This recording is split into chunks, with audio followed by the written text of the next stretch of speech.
नमस्कार। Governance now के खास कार्यक्रम चेक्स एंड बैलेंसेस में आपका स्वागत है। आज का मुद्दा देश के उस कानून के बारे में है जो कि बीते लंबे समय से आप कह लीजिए कि विवादों में घिरा हुआ है। इस कानून को सुप्रीम कोर्ट ने हाल ही में अबेयंस मोड यानी होल्ड पर डाल दिया है।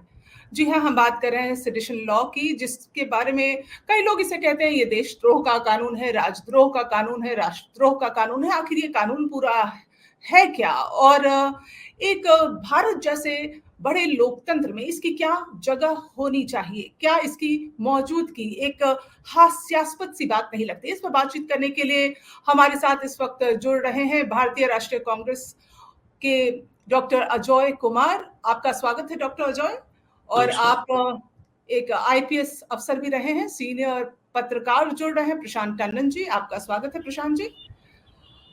अनिल चमड़िया जी जुड़ रहे हैं। अनिल जी भी एक सीनियर जर्नलिस्ट हैं और साथ हैं डॉक्टर विपुल मुदगल, कॉमन कॉज से जुड़े हैं और आप भी एक सीनियर पत्रकार रह चुके हैं और आप भी एक पिटिशनर हैं। तो बातचीत को आगे बढ़ाते हैं। सबसे पहले प्रशांत जी, कि जब अबेयंस मोड पर अभी सुप्रीम कोर्ट ने इस कानून को डाला है तो क्या संदेश जाता है? क्या लगता है कि इसके बाद से जिस तरह से सरकारें इसका बेजा इस्तेमाल करती आ रही थी उस पर किसी तरह से कोई रोक लगेगी, कोई लगाम लगने की उम्मीद दिख रही है आपको?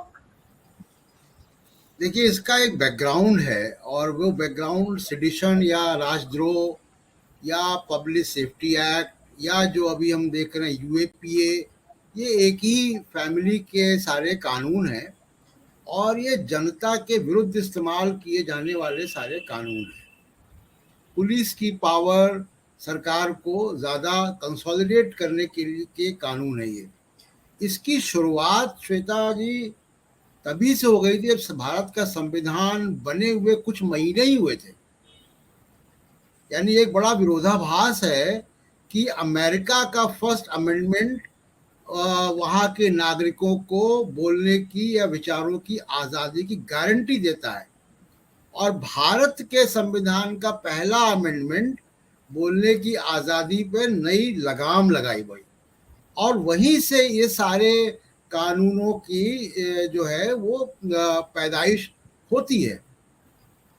अब इसके आज के हिसाब से देखिए तो कन्विक्शन रेट 3%, पेंडेंसी 95%, कोई 100% से भी ज़्यादा मोदी सरकार के आने के बाद बढ़े हैं इसके केसेस। तमाम सारे जो एक्टिविस्ट हैं, पत्रकार हैं, सिविल राइट्स में काम करने वाले लोग हैं, एकेडमिशियंस हैं, इन पे लगा दिया गया। दिशा रवि पे लगा दिया गया, छात्र एक स्कूल की लड़की पे। देखिए, Balwant Singh versus state of Punjab 1995 में इसी सुप्रीम कोर्ट ने कहा कि सेडेशन का कानून उन पे नहीं लगता। क्या किया था बलवंत सिंह ने? 31 अक्टूबर को जब इंदिरा गांधी जी की हत्या हुई, उसी शाम उन्होंने चंडीगढ़ के बाजार में सेक्रेटेरिएट के सामने खालिस्तान जिंदाबाद का नारा लगाया था। एब्सोल्युटली। सुप्रीम कोर्ट ने कहा कि केवल नारा लगाना सेडिशन नहीं है, जब तक कि आर्म रिबेलियन ना हो, उसके लिए मिलिशिया ना इकट्ठा किया गया हो, वायलेंस ना हो। अब आप देखिए कि ये इतना सुप्रीम कोर्ट जो कर चुका 1995 में, उसके बाद भी कैसे कैसे कामों पे, फर्जी वीडियो पे, सोशल मीडिया की पोस्ट पे, छात्रों पे, एकेडमिशियंस पे लगा दिया गया। और ये पूरी जो प्रक्रिया है, भारत का संविधान भारत के नागरिकों को पहली बात क्यों नागरिक मानता है, प्रजा नहीं मानता है। प्रशांत जी, आपने कहा कि फर्स्ट अमेंडमेंट की अगर आप बात कर रहे हैं तो अगर हम बात करें, लगातार ये सवाल भी उठ रहे हैं कि आखिर कांग्रेस पार्टी ने इसको क्यों नहीं हटाया और अमेंडमेंट में वो अधिकार भी एक तरह से छीन लिए गए। डॉक्टर अजय, आप क्या कहेंगे इसके बारे में? देखिए, एक चीज है, अगर हमने मान लीजिए गलती की है इसका मतलब नहीं है कि हम दूसरे गलती करते रहे या हमारा जो व्यक्तिगत विचार है उसके बाद पार्टी का विचार में तो बहुत सारे सेक्शन, जैसे यूएपीए हो या पोटा हो, प्रॉब्लम हो सकता है कि आपको एक मजबूत कानून आपको चाहिए टेररिज्म से लड़ने के लिए, मान लीजिए, लेकिन अनफॉर्चुनेटली एक तो जो ड्यू प्रोसेस ऑफ अप्रूवल है, अब आपने डिस्ट्रिक्ट मैजिस्ट्रेट के ऊपर ही छोड़ दिया है। छोटा सा डाइवर्शन हम एक उदाहरण के रूप में हम बताना चाहेंगे, फोन टैपिंग। ना फोन टैपिंग के जो पावर्स हैं वो यूनियन होम सेक्रेटरी के पास है। एक्सपीडिशली कोई भी एक्सपीडिशियस कोई इवेंट होता है तो कोई भी कर सकते हैं, लेकिन फैक्ट ऑफ लाइफ है कि आज भारत में कोई एसपी के लेवल के आदमी मन चाहे अगर सरकार ने सीएम में किसी ने बोल दिया तो फोन टैपिंग शुरू कर देता है, उस पर कोई लगाम नहीं है, कानूनी लगाम नहीं है, कर रहे हैं, ये फैक्ट ऑफ लाइफ है। अब यूनियन होम सेक्रेटरी प्रोसेस सब ठीक है, लेकिन कौन who will police the police? ना कोई कर रहा है गैर कानूनी तरीके से, और अधिकांश गैर कानूनी। उसी तरह से यूएपीए के जो प्रोसेस है या सेक्शन 124 के जो सेक्शन जो धाराएं जो लगाई जाती है, पहले तो सिस्टम जो अंग्रेजों के समान है, या उसके बाद जो सिस्टम था कि all these are considered to be special reporting cases, SR cases, not to be supervised by less than a DSP and a superintendent of police, not to be supervised and anybody less than the rank of DA by SP, if I remember. I mean, legal experts are here, they might correct me if I'm wrong, but what I remember, because I left the police many years back after 9 years of service. Now, उसमें समस्या ये है कि आपके जो approval processes हैं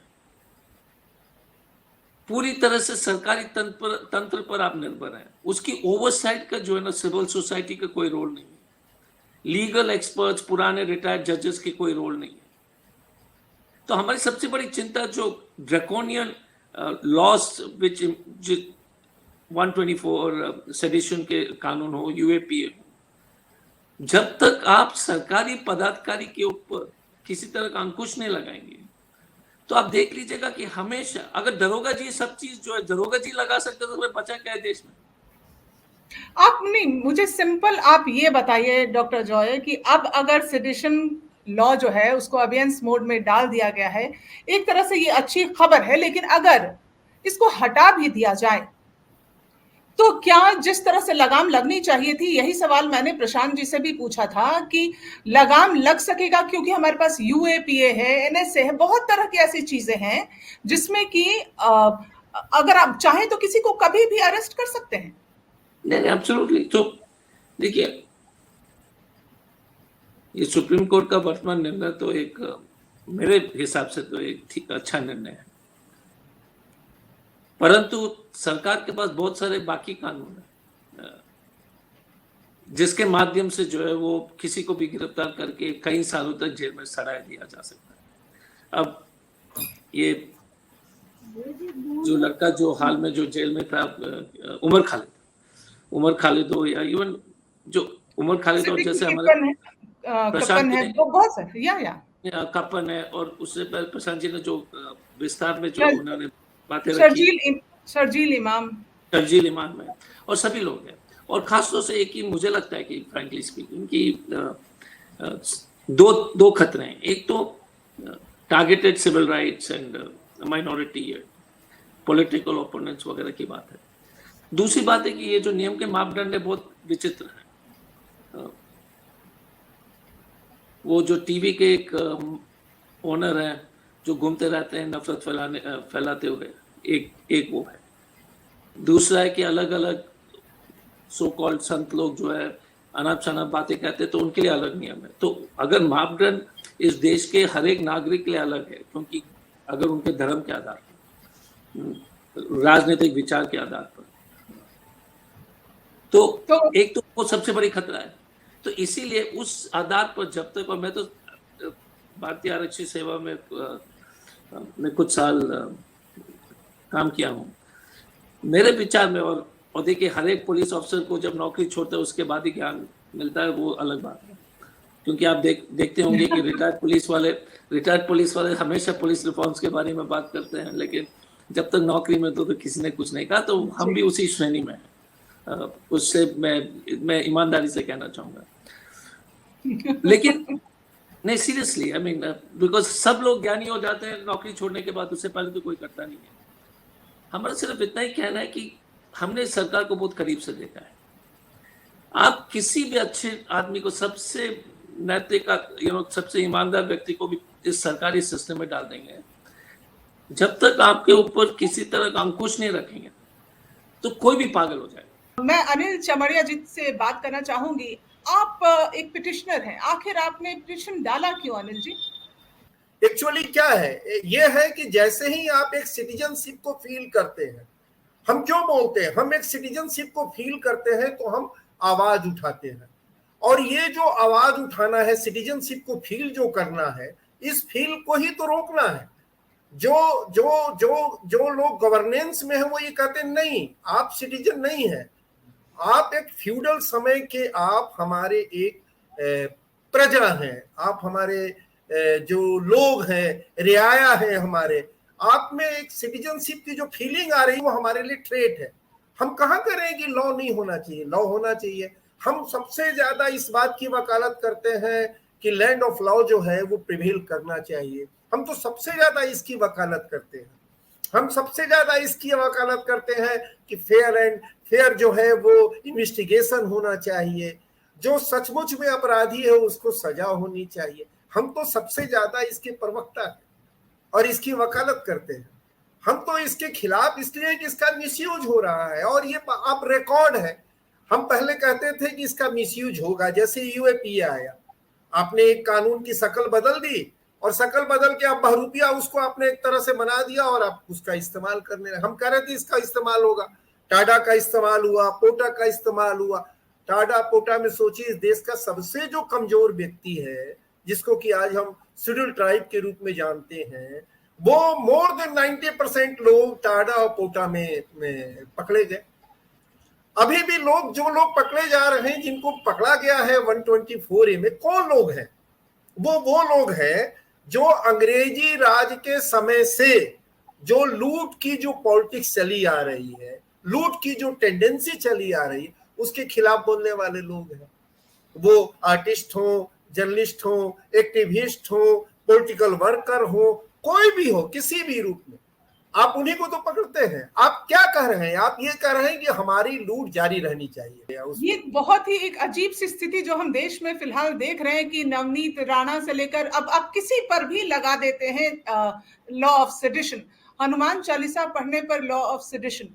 सो ये किसी पार्टी विशेष को हम इसके लिए दोष नहीं दे सकते हैं, क्योंकि ये हम लंबे अरसे से देखते आ रहे हैं कि शासन चाहे किसी का भी हो, इस तरह इसका बेजा इस्तेमाल जो है, इसका दुरुपयोग जो है वो देखने को मिला है।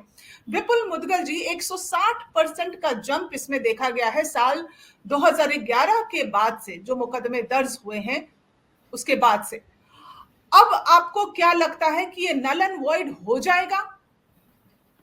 देखिए, मेरे हिसाब से ये एक बहुत बड़ी विसंगति है, एक एब्सर्डिटी है, जिसको कि सारी पॉलिटिकल पार्टीज ने जारी रखा है। आपने कहा किसी एक पार्टी को दोष नहीं दे सकते, मैं कहता हूँ सारी पार्टीज दोषी हैं।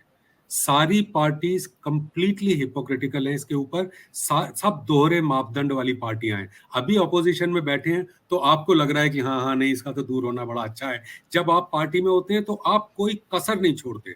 और आप खाली कांग्रेस और बीजेपी की बात नहीं है, आप देखिए, एक कोवम नाम का एक आर्टिस्ट था तमिलनाडु में, जो गाने गाता था। मतलब ऐसे नहीं कि वो सोशल मीडिया पे गाने गा रहा है जिसको करोड़ों लोग सुन रहे हैं। वो अपना एक मजीरा टाइप का लेके और वो गांव में घूमता है, गांव गांव में गाने गाता है।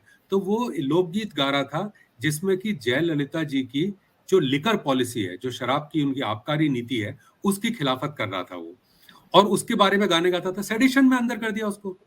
एक 49 लोगों ने, जिसमें कि बड़े बड़े दिग्गज भारत के थे, मतलब क्या नाम है उसमें, अनुराग कश्यप जी भी हैं उसमें, और रामचंद्र गुहा भी हैं, श्याम बेनेगल हैं, मणि रत्नम है, 49 नाम है। उन्होंने प्रधानमंत्री को एक चिट्ठी लिखी और उसमें उन्होंने कहा कि डेमोक्रेसी का ह्रास हो रहा है, डेमोक्रेसी डिक्लाइन पे है। तो उनके ऊपर सेडिशन लगा दिया। और एक दरोगा ने कहीं पे भी खड़े होके, तो देखिए ये विसंगति तो इसमें कोई दो राय है ही नहीं। 1860 का केस है, 1860 का बना हुआ एक्ट है जो लगातार इसको जारी किया जा रहा है। जो अब हमारा संविधान बना था तो उसकी सभा में जो डिस्कशन हुए थे उस समय जो बातें हुई थी वही लौट फिर के आ रही हैं अभी। देखिए, सबसे बड़ी बात जो अभी हुई है, हमें ये नहीं भूलना चाहिए कि कोर्ट ने, लोग कह रहे वाह वाह बड़ा अच्छा किया, इसके ऊपर बातचीत की, असलियत ने कोर्ट ने एक बहुत बड़ा मौका गवा दिया। कोर्ट ने इसका जुडिशियल रिव्यू करना चाहिए था, सिर्फ तर्क के आधार पे, सिर्फ स्टैट्यूट्स के, कॉन्स्टिट्यूशन के आधार पे वो इसकी एक बहुत अच्छी विवेचना करते और उसके बाद इसको जो है अनकॉन्स्टिट्यूशनल करार देते, जिससे कि कोई बड़ी पार्टी अभी कल को खड़े हो जाएं कोई बड़े राजनेता और कहें कि भाई इसके लिए कोई जगह नहीं है, हम अमृत महोत्सव में इसको समाप्त करते हैं। तो काय बात का, आपने पहले 100 लोगों को गिरफ्तार कर चुके हैं, उसके ऊपर लगातार आप उसका दुरुपयोग करते जा रहे हैं और उसका श्रेय भी आप ले लेंगे। तो ये तो कोर्ट ने एक बहुत बड़ा मौका मेरे हिसाब से गवाया है जो उसको नहीं गवाना चाहिए था। देखिए, हम इसके ऊपर पिटिशनर आज नहीं पहले भी 2016 में भी कॉमन कॉज ने एक पिटिशन इसके ऊपर दायर की थी। हमने कहा था कि अगर आपको इसको रखना ही है तो जैसे केदारनाथ सिंह जो इसको बताया गया है, जो 1962 का एक वो था निर्णय सुप्रीम कोर्ट का, तो उसमें अगर आपको रखना है तो आप ये कहिए कि एक सुपरिंटेंडेंट ऑफ पुलिस लेवल का ऑफिसर या एक पुलिस कमिश्नर या डायरेक्टर जनरल लेवल का ऑफिसर जो उस क्षेत्र का, यानी कि उस सिटी का या उस स्टेट का इंचार्ज है, वो ये सर्टिफाई करे कि मेरे हिसाब से ये केस केदारनाथ की पूर्ति करता है, यानी कि इसमें वायलेंस को उकसाने का पूरा अंदेशा है, या इसमें कोई मतलब उसमें यह भी है कि खाली लॉ एंड ऑर्डर नहीं, पब्लिक ऑर्डर, यानी कि पब्लिक ऑर्डर को आप भंग करेंगे और बहुत बड़ा नुकसान देश का करने वाले हैं, ये सर्टिफाई करे, उसके बाद ये केस दर्ज होगा। अगर सुप्रीम कोर्ट चाहता तो एक कॉन्स्टिट्यूशनल बेंच बना के वंस एंड फॉर ऑल इसके ऊपर लगाम लगा देता और कह देता ये अनकॉन्स्टिट्यूशनल है, भूल जाओ कौन सी पॉलिटिकल पार्टी है, राज्य सरकार की पार्टी है, केंद्र सरकार की पार्टी है, कितने बड़े नेता हैं, कितने छोटे नेता हैं, कोई फर्क नहीं पड़ता। Taking your point forward Prashant ji, जैसा कि कोर्ट का नजरिया बताया विपुल मुदगल जी ने, आपको क्या लगता है अभी जो प्रेजेंट सिचुएशन है देश में, इसमें पार्लियामेंट ज्यादा बड़ा है या फिर हम कह लें न्यायपालिका?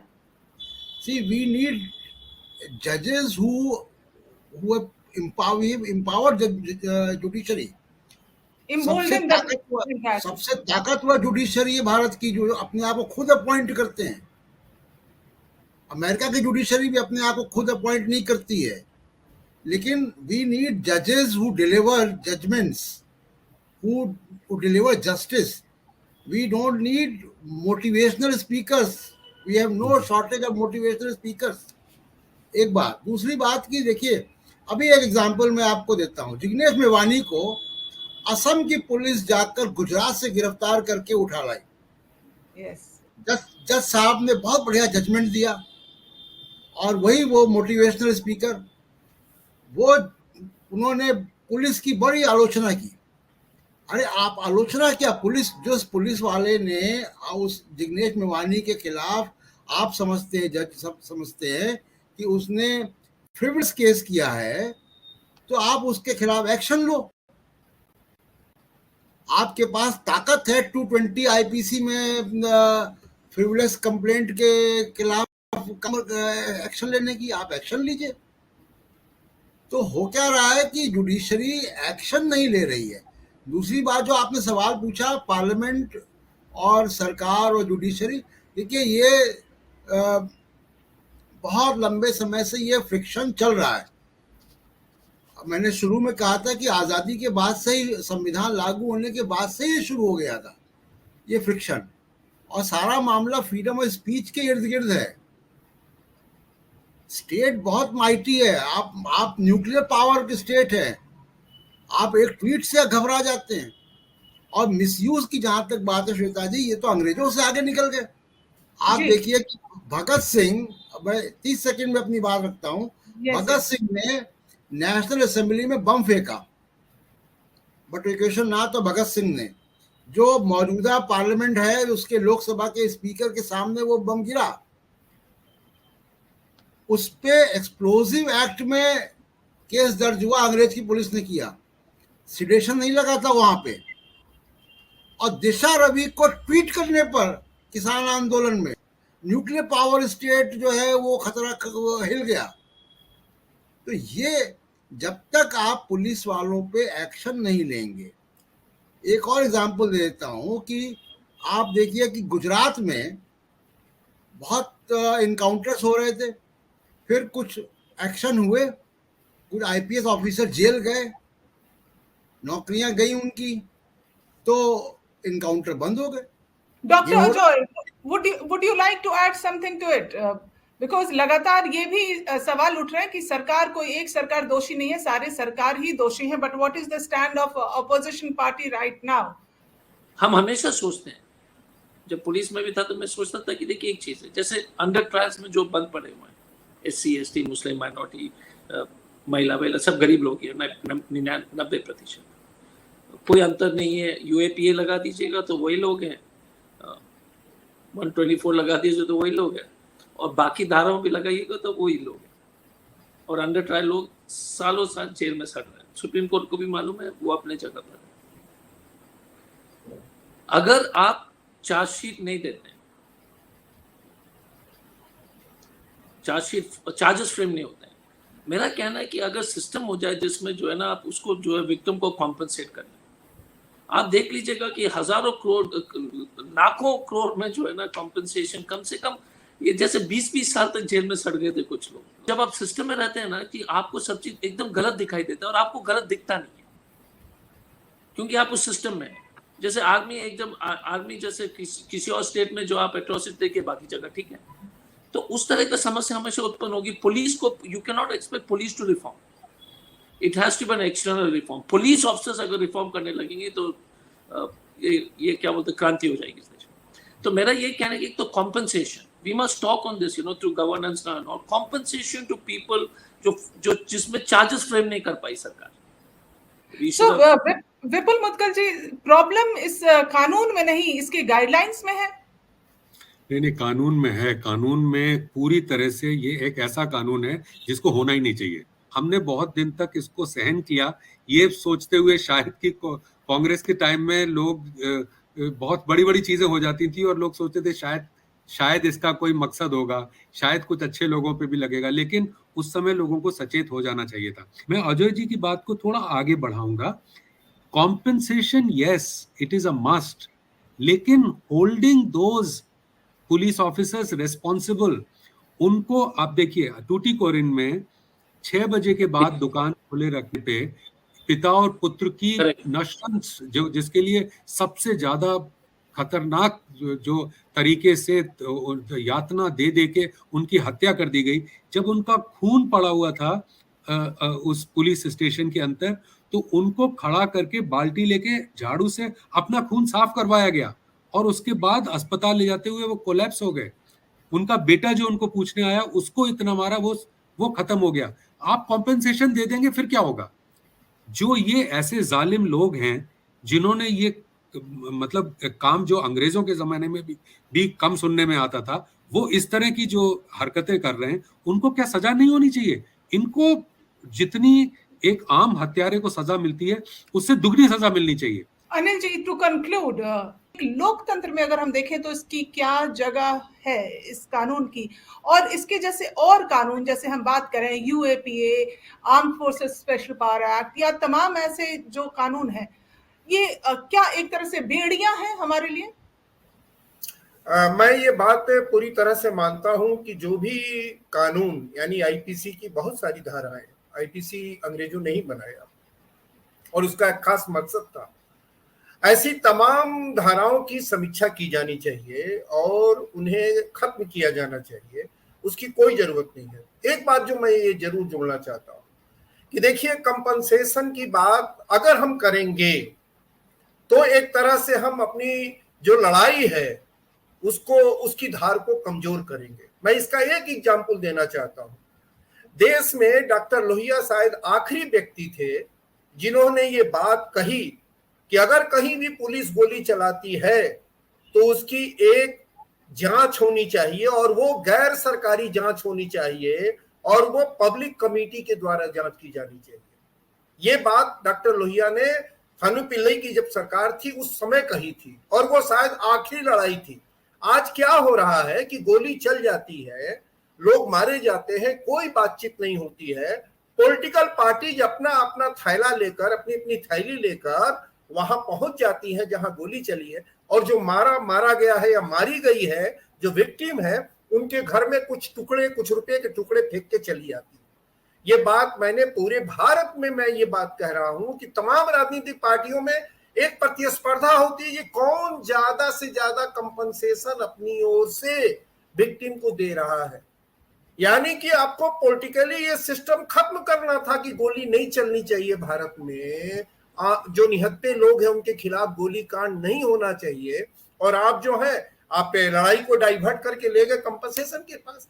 कंपनसेशन की लड़ाई कहाँ है? कंपनसेशन तो मिसकैरेज के लिए एक मतलब मुझे लगा कि आप जैसे व्यक्ति अगर ऐसी बातें करेंगे तो बड़ा ही भ्रम पैदा हो जाएगा। नहीं, मुझे कंक्लूड तो करने दीजिए। बिल्कुल जी, मैंने आपकी बात से मुझे बहुत सारे भ्रम पैदा हो रहे थे, मैंने तो कहीं नहीं रोक हमारी आप अपनी बात पूरी कीजिए, आप अपनी बात पूरी। तो मैं ये कह रहा हूं कि देखिए कंपनसेशन की जो लोग बात कर रहे हैं, साधु संतों को बात करने दीजिए कंपनसेशन की। जो सिविल राइट्स की लड़ाई लड़ रहे हैं, जो इस देश में एक नागरिकता की बोध की लड़ाई लड़ रहे हैं, उनकी ओर से ये बात नहीं आनी चाहिए। मैं ये कह रहा हूं कंपनसेशन की बात जो लोग कर रहे हैं वो करें, उसमें कोई दो राय नहीं है, होना चाहिए। लड़ाई का देखिए एक तरीका नहीं होता है, कई तरह से लड़ाइयां बिखरी होती है। कॉम्पेंसेशन क्योंकि सरकार ने चार्जशीट फ्रेम नहीं करके गलती एक निर्दोष व्यक्ति को जेल भेजा, ये गोली चलाने वाले कांड के लिए कॉम्पेंसेशन नहीं है। पहले क्लैरिफिकेशन कर लीजिए।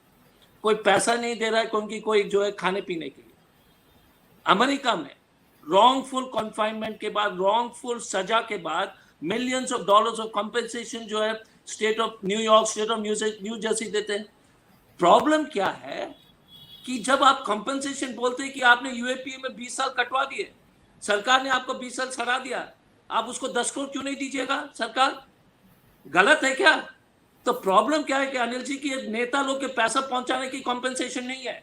सरकार एक सेकंड सर, पहले सुन लीजिए।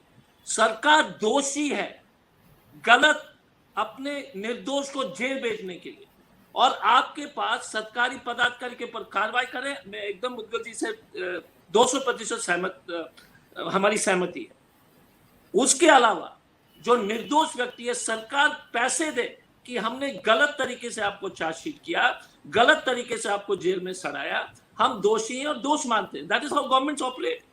श्वेता, बस एक छोटा सा क्लैरिफिकेशन इसमें मैं देना चाहूंगा, मतलब मेरा कर्तव्य है देना यहाँ पे। मतलब मैं तो अब अनिल जी का फॉलोअर हूँ एक तरह से कई मायनों में, तो मतलब ऐसा नहीं है कि मुझे लगता है कि एक सोशलिस्ट तरीका है दुनिया को देखने का, वो बड़ा विचित्र, बड़ा सुंदर तरीका है। वो सुबह कभी तो आएगी, बहुत कुछ हो जाएगा तब तक। लेकिन जो 14 साल की उम्र में जो व्यक्ति गया जेल में, जिसके ऊपर टेररिज्म का चार्ज लगाया, और 42 साल की उम्र में वो निकल के बाहर आया, और वो या 48 साल की उम्र में निकल के बाहर आया, वो तो सेडिशन का कानून जब खत्म होगा तब होगा। तो उसके ये गुजरे हुए साल उसके कैसे जाएंगे, कैसे वापस तो आएंगे? उसके लिए कॉम्पेंसेशन, और जिन लोगों ने मेला फाइडी जो कंप्लेन दायर की थी और जो लोग छूट गए, जिन लोगों की वजह से ये लोग अंदर गए, उन लोगों को अगर ये खतरा होगा कि आगे से नौकरी जा सकती है, फीतियां उतर जाएंगी अगर किसी ऐसे निर्दोष व्यक्ति को आप जबरदस्ती करोगे, तो ये अगर दोनों बातें होंगी तो ये मिसकैरेज ऑफ जस्टिस की दवा है। ये दूसरे जो खराब एक्ट है उनकी दवा नहीं है, ये सिर्फ मिसकैरेज ऑफ जस्टिस की दवा है। एक लाइन केवल बोलूंगा, एक लाइन केवल, अनिल जी बोलिए, एक लाइन, बस एक लाइन ये कह रहा हूं कि देखिए अमेरिकी समाज, अमेरिकी सिस्टम का उदाहरण देके भारतीय समाज को समझने की, और भारतीय समाज के ऊपर जो रूल कर रहे हैं उनको समझने की जो हमारी कोशिश है, वो हमारा बेसिक कहिए मुख्य अंतर विरोध जो हमारे अपने सोच का है वो होगा। ये आप समझ लीजिए, भारतीय समाज व्यवस्था को आप समझिए, और अमेरिका का उदाहरण देकर आप यहाँ पर उसको आप उसकी कोई रेमेडी खोज रहे हैं, तो मुझे लगता है कि वो रेमेडी यहाँ नहीं चलेगी। मैं ये रिक्वेस्ट कर रहा हूं आप लोगों से कि आप लोग इस तरह से सोचना शुरू कीजिए।